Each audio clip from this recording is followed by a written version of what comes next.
I think it's absolutely disgraceful. I was in a position of extreme vulnerability. I had less than 24 hours to live.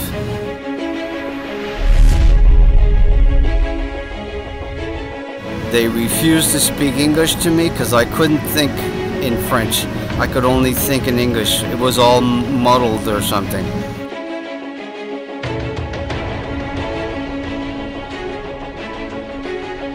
I needed to be handled with the utmost respect.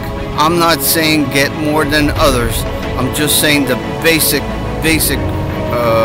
Canadian principles of respect.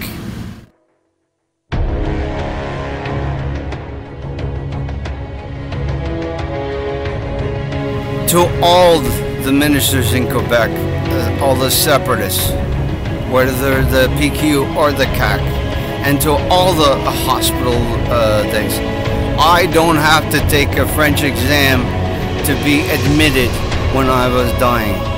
Whether I have a broken leg or dying from a diabetic coma, as it came very close to be, I didn't have to take a French exam. That was unacceptable.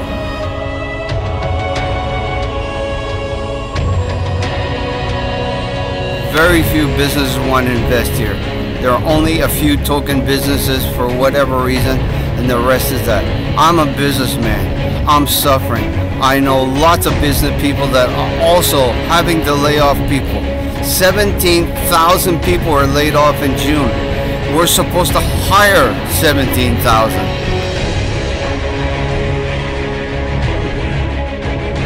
You know what? I was born here, I pay taxes, I am a Quebecer, as René Lévesque said. Thank you.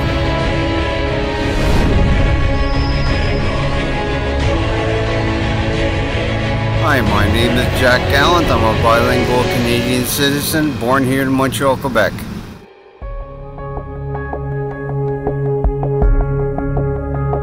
Well, basically, like most people at my age, I became a diabetic without knowing. Eventually, after several weeks, I ended up on the floor, crawling. I called 911 and got the ambulance to pick me up. The Montreal General Hospital, which my files are there, was busy, either from flu or whatever season, and brought me to Verdun General Hospital. There I was stripped down and put in the emergency ward and then the intensive care for about a week. I don't care what language they spoke, I was in a diabetic coma, meaning I was aware of my surroundings, but I couldn't think clearly. The nurses and doctors did everything perfect, I'm sure, and they saved my life. Thank you.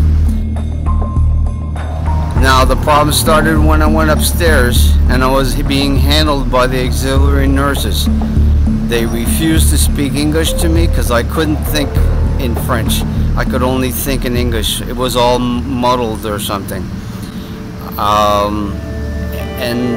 It was time and time again. They don't speak French. Don't speak English. Sorry, no anglais. This was over and over. I was there for 3 weeks, till finally, the third week, there were two nurses, RNs, and they were from France. I told them my problem on not being able to speak English to anybody, and if they knew some English, and they said yes, and they were from France, and I'm saying what? And they said yes, and they thought this problem was stupid in Quebec. They were very gentle, very helpful, and then eventually I went into rehab in NDG.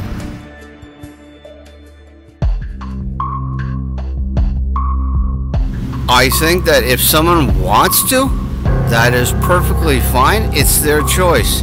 But forcing it on someone, if they don't want to, it's their privilege and their right. If they would like to speak to some other people in French, fine. If they don't want, that's fine too. I'd rather the power of attraction than being forced to do anything.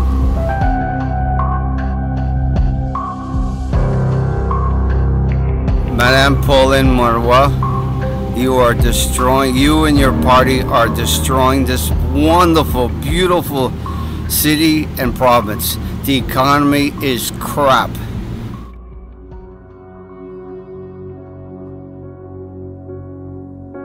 We can't disallow the language police, but we can ask for identification, because there's been many people who have gone, for instance, on Westminster and Montreal West, that were frauds. They were ordinary citizens posing as language police and telling businesses what to do.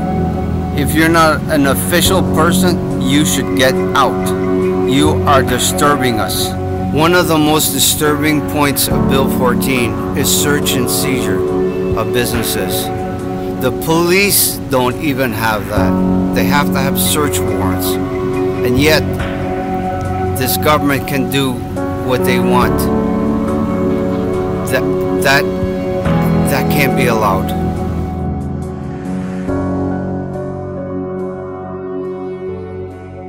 I'm asking the French citizen of Quebec to also join us in our fight. This is denying their children access to schools and to businesses. It's hurting them as well as they're hurting us. Bill 14 is just a reinforcement of a bill that shouldn't have never happened. I want everybody to speak, même les Français. Je veux que vous battez contre le Bill 14. S'il vous plaît, c'est votre vie. It is your life too. I wish to take this opportunity to thank Mr. Mohammed Ahmed for the opportunity to give me a voice and our community a voice. I am not insane. I'm just a limited edition. Thank you.